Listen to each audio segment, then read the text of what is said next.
Alrighty, so news of my opinion is they might have hit the tornado warning button instead of the test button.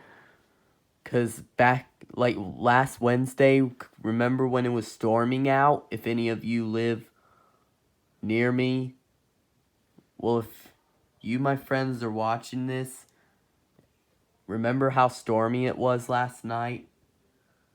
Well, last Wednesday?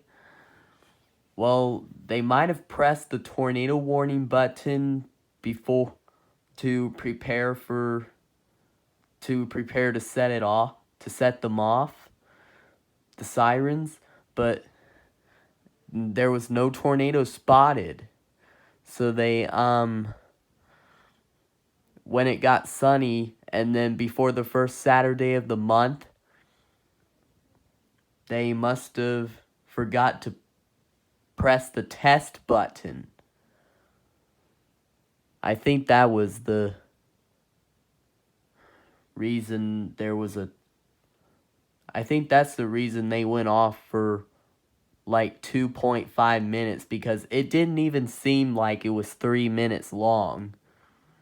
So it was probably 2.5 minutes, I would say.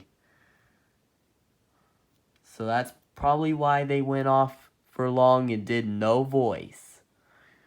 Alright, well, thanks for watching. Peace out.